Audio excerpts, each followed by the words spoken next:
Bismillahirrahmanirrahim. Assalamualaikum warahmatullahi wabarakatuh. Berjumpa kembali pada pembelajaran geografi.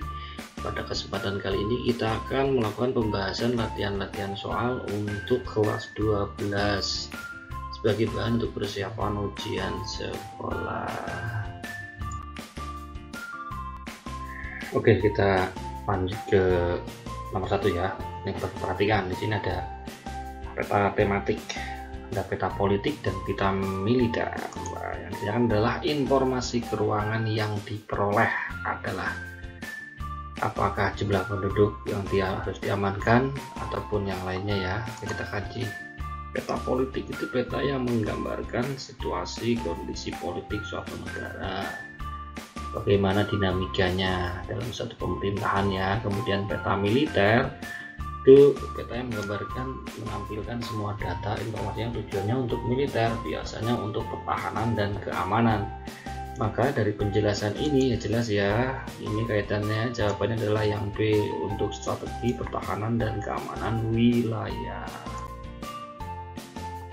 Kemudian nomor 2, jenis peta yang digunakan untuk menganalisis tingkat rawan banjir.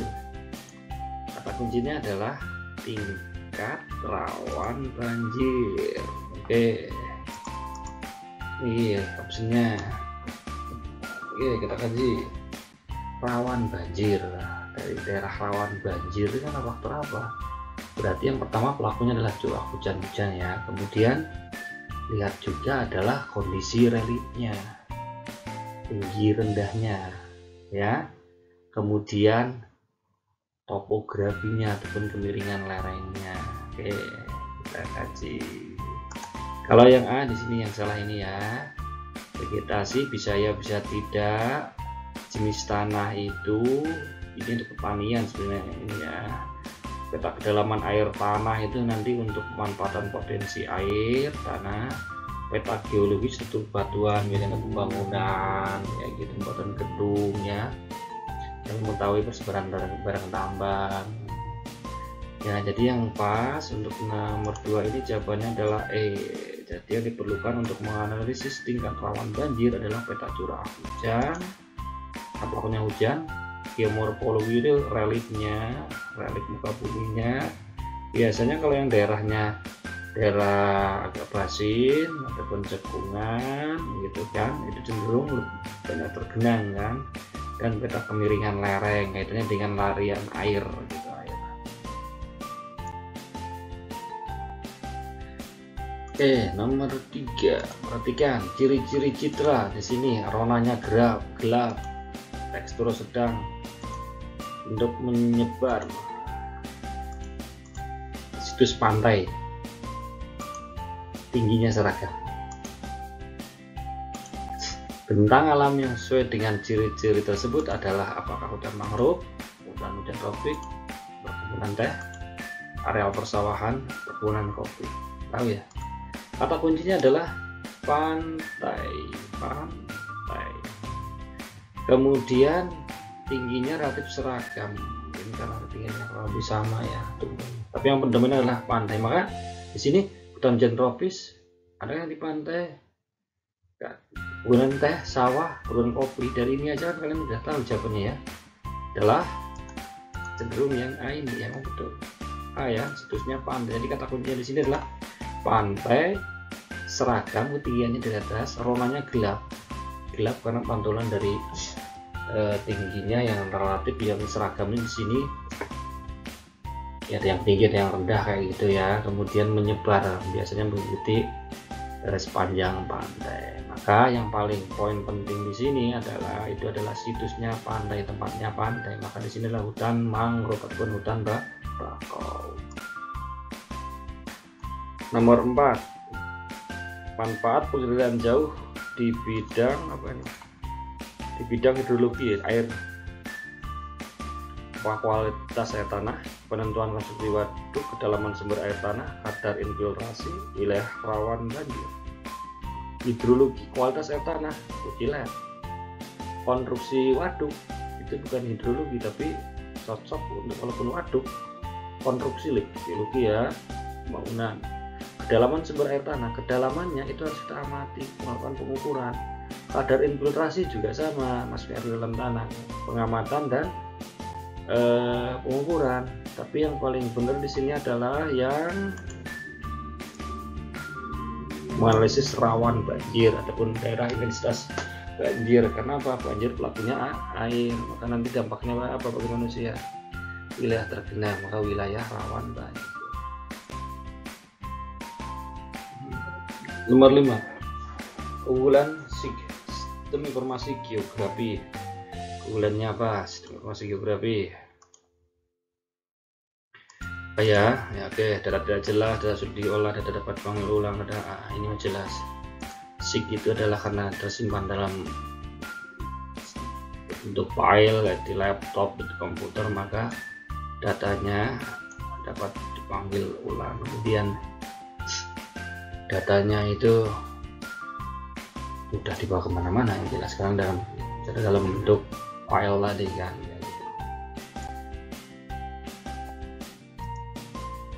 Nomor 6, perhatikan pernyataan berikutnya. Yang ditanyakan apa ini? Manfaat sistem SIG di bidang telekomunikasi terdapat pada angka apa? Jadi keunggulan SIG itu bisa memberikan acuan dalam penentuan suatu misalkan dan pembangunan dalam segala bidang ya, karena bisa memadukan antara data-data misalkan dari bentuk peta, kemudian data angka-angka statistik hasil misalkan survei di lapangan kayak gitu, bisa dijadikan menjadi satu di overlay.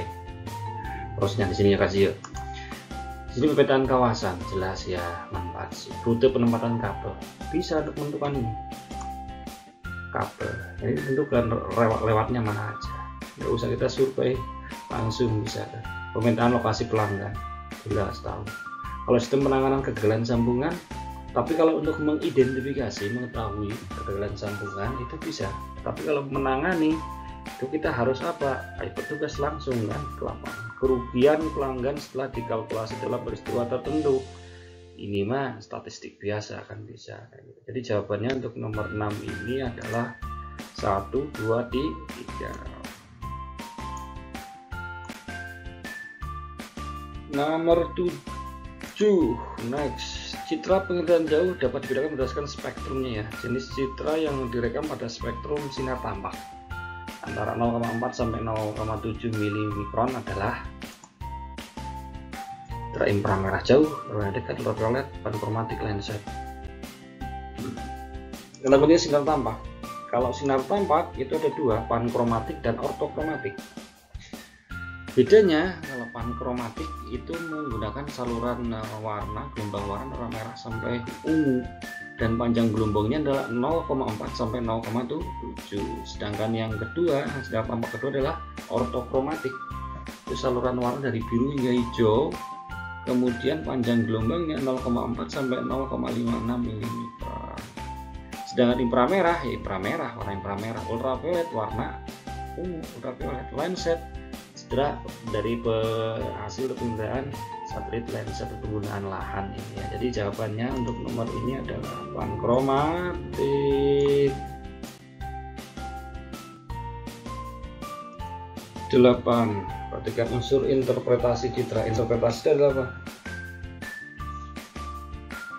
Interpretasi, menganalisis, mengambil informasi, gambaran dari citra hasil penginderaan jauh. Di sini tingkat dasar. Jadi unsur apa aja sih untuk mengenali atau menganalisis, untuk mengambil informasi yang tergambar pada citra.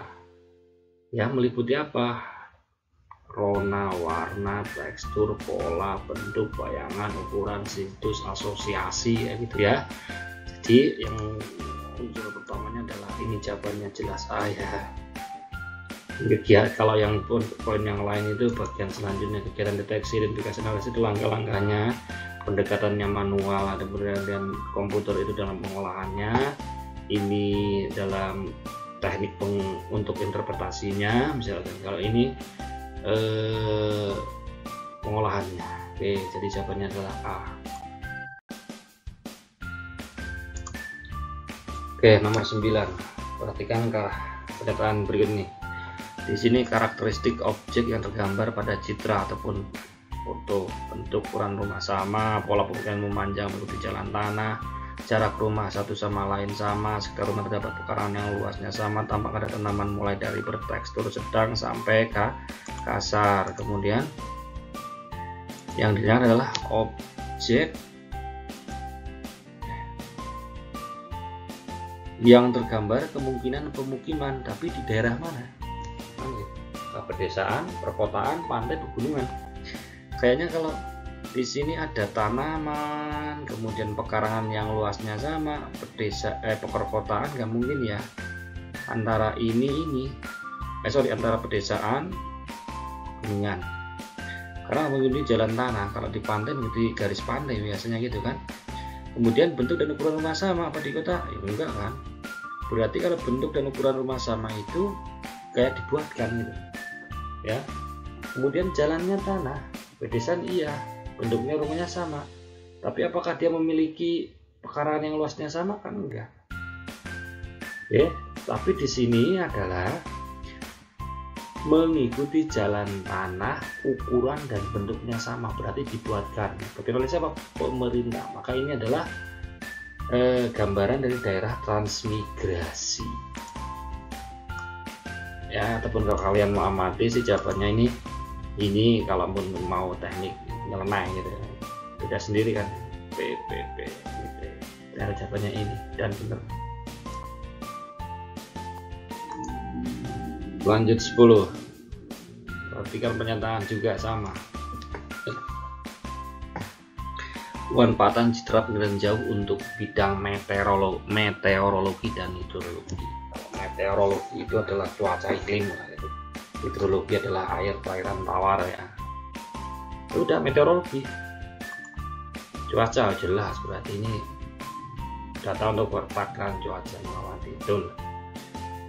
Pendataan dan pembangunan jaringan transportasi dan transportasi, wilayah untuk pemukiman penduduk, perencanaan wilayah pembangunan, pengamatan data sedimentasi pada waduk hidrologi. Kalau ini pemantauan pergeseran pantai dan arus laut, berarti oceanografi ya. Jadi jawabannya adalah ini adalah 1 dan 4C ya.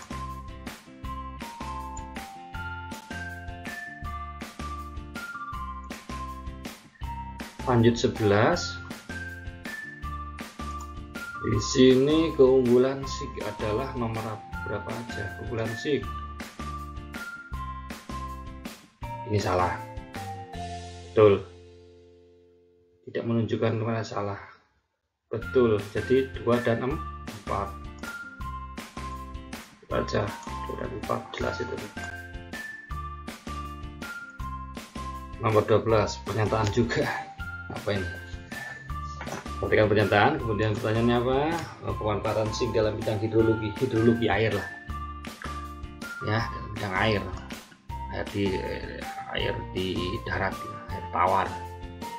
1 kayaknya bukan ya. Inventaris dan manajemen hutan, ini kayak sumber daya alam ya, tata guna lahan ya, ini 1, 2. Betul, rawan bencana banjir. Pesisir, manajemen pesisir juga betul. Ini payau, berarti masih juga hidrologi. Pencemaran sungai, pemantauan pencemaran sungai bisa ini. Jadi jawabannya adalah 3, 4 dan 5.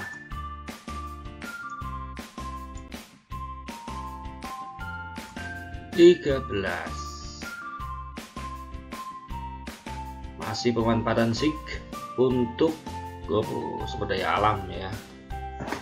Sumber daya alam itu kaitannya dengan apa? Misalnya manajemen hutan, lingkungan, kemudian penggunaan lahan, barang tambang, mineral ya gitu kan. Jadi kalau untuk ini jawabannya jelas ini ya. Ini untuk perencanaan pembangunan, yang ini perencanaan wilayah, ini pembangunan wilayah, konvensi wilayah gitu. Ini bidang pendudukan, hidrologi. Manfaat SIG lagi, jaringan air bersih, potensi pariwisata di daerah, perluasan jaringan listrik. Manfaat sistem informasi geografi sesuai pernyataan tersebut digunakan untuk apa? Kira-kira untuk apa? Jaringan air bersih, potensi wisata daerah, jaringan listrik. Ini untuk apa? Pengawasan daerah bencana. Air bersih, wisata, bencana kaitannya ada enggak ya? Perjalanan pembangunan wilayah, bisa ya. Manajemen tata guna lahan. Tata guna lahan kayaknya ya bisa, tapi ada yang lebih tepat. Pemanfaatan lahan pertanian, pariwisata, perjalanan zona perkebunan, pariwisata, air bersih, listrik. Gak ada ya, tetap ini untuk kayaknya lebih tepat ini perencanaan pembangunan wilayah ya kan. Jaringan air bersihnya bagaimana, potensi wisatanya apa, ada potensi apa enggak, kemudian nanti kalau ya udah ada istilahnya potensinya, kemudian anak penduduknya, bagaimana jaringan listriknya, kaitannya dengan pembangunan wilayah. Iya jawabannya. 15. Secitra lagi, bentuk memanjang, rona, cerah, lebar, seragam, terdapat pertemuan dengan sudut lancip. Fenomena geosper dengan ciri tersebut adalah apakah? Jalan kereta api, garis pantai, jalan raya, pelagan sungai, delta sungai. Ini ya, bentuk memanjang, ini tidak, jawabannya salah. Rona cerah karena pantulan mungkin yang rata permukaannya, ya kan. Garis pantai, jalan raya aspal, iya bisa. Kereta api, logam besi, bisa. Pelagan sungai cerah ketika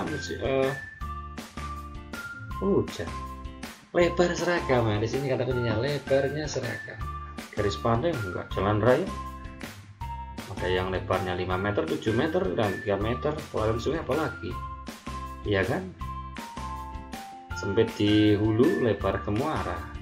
Tapi yang lebarnya seragam yang dari ujung sampai kemanapun itu jalan kereta api. Kemudian terdapat pertemuan dengan sudut lancip, jelas antara sambungan rel satu dengan jalur yang lainnya pasti lancip, jarang yang membentuk siku-siku. Maka ini jawabannya adalah jalan kereta api ataupun rel kereta api ya. Kata kuncinya di sini nih, lebarnya seragam.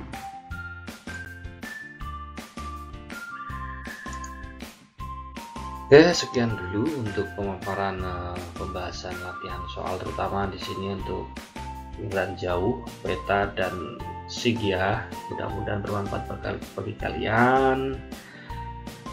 Terima kasih. Wabillahi taufiq wal hidayah. Wassalamualaikum warahmatullahi wabarakatuh. Sampai berjumpa kembali.